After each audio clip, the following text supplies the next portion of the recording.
आज से लगभग 1500 साल पहले भारत में एक बौद्ध भिक्षु रहा करते थे। उनका नाम था बोधिधर्मा। पूरे बौद्ध धर्म के इतिहास में गौतम बुद्ध के बाद अगर कोई सबसे ज़्यादा प्रभावशाली और प्रसिद्ध बौद्ध भिक्षुक हुए हैं तो वो बोधिधर्मा ही थे।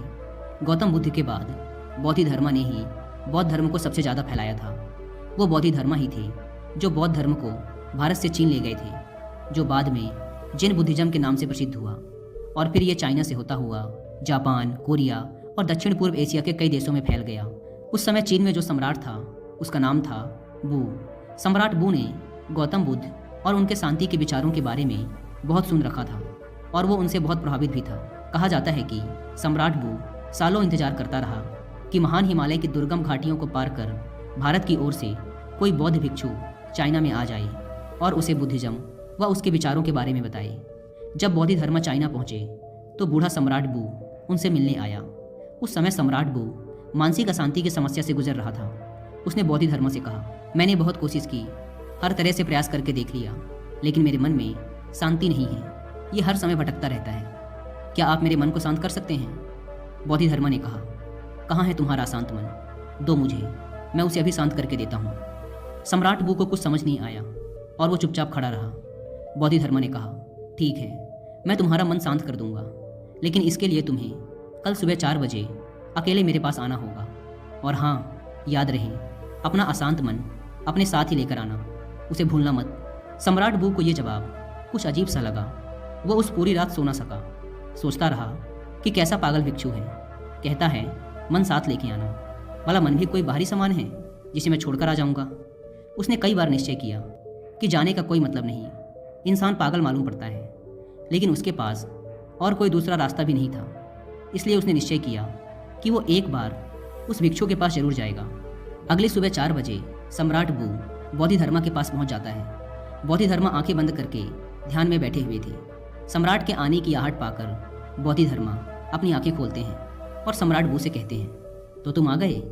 लाओ अब जल्दी से अपना अशांत मन मुझे दे दो, मैं उसे शांत करके तुम्हें वापस देता हूँ। सम्राट बू ने कहा, ये आप कैसी बातें कर रहे हैं? क्या मन भी कोई वस्तु है जिसे मैं आपको दे दूँ? ये तो मेरे अंदर है, मेरे सिर की हड्डियों के अंदर है। बोधिधर्मा ने कहा, तो इससे एक बात तो साफ है कि तुम्हारा मन तुम्हारे ही अंदर है। सम्राट ने कहा, हाँ, मेरा मन मेरे ही अंदर है। बोधिधर्मा ने कहा, तब फिर तुम अपनी आंखें बंद करके बैठ जाओ और अपने उस अशांत मन को अपने भीतर खोजो। जैसे ही तुम्हें तुम्हारा अशांत मन मिल जाए मुझे बताना, मैं उसे शांत कर दूंगा। बोधिधर्मा का ये जवाब भी सम्राट बू को अजीब लगा, लेकिन वो कर भी क्या सकता था। उसने अपनी आंखें बंद की और अपने मन में उठने वाले विचारों को देखने लगा। वह अपने अशांत मन को खोजने का प्रयास करता रहा। वह जितना अपने अंदर गया वह उतना ही अपने मन को खोजने में असफल रहा। कुछ घंटे गुजर गए, सूरज निकल आया था। सम्राट बू ने अपनी आंखें खोली। बोधिधर्मा ने पूछा, मिला तुम्हारा अशांत मन? सम्राट बू ने ना में सिर हिला दिया। बोधिधर्मा ने कहा, ठीक है, कल सुबह फिर आना और दोबारा अपने मन को ढूंढने का प्रयास करना। सम्राट बू वहाँ से चला जाता है। अगली सुबह 4 बजे फिर सम्राट बू बोधिधर्मा के पास आता है। बोधिधर्मा दोबारा सम्राट को आंखें बंद करके बैठ जाने के लिए कहते हैं। सम्राट बू दोबारा अपनी आंखें बंद करके अपने भीतर अशांत मन को खोजने का प्रयास करता है।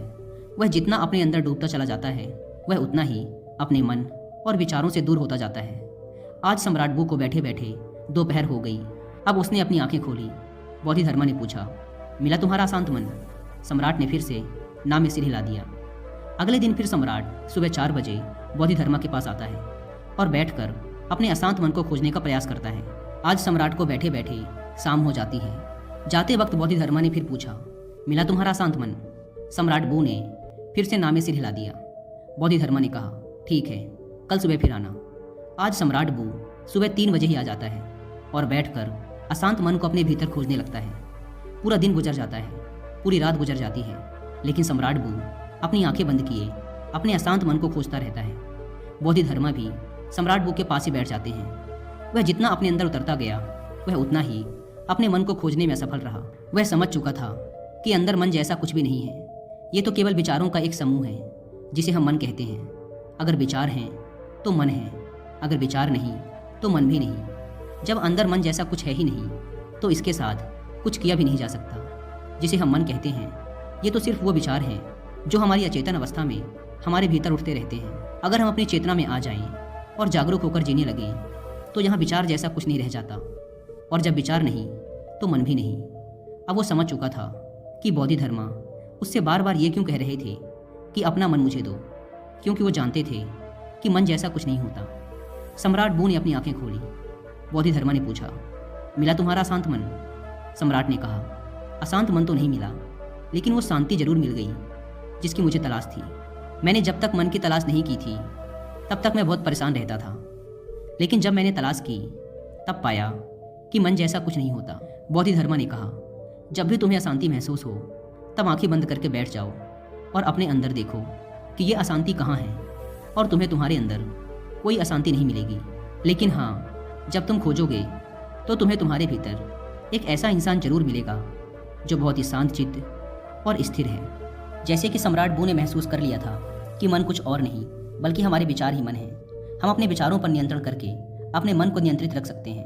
अगर आप ये सीखना चाहते हैं कि अपने विचारों पर काबू कैसे किया जाए, तो इसके लिए आप 2 बुक्स पढ़ सकते हैं, जिसमें से पहली बुक है बुद्धास ब्रेन और दूसरी बुक का नाम है बीइंग टू बिकमिंग बुद्धा।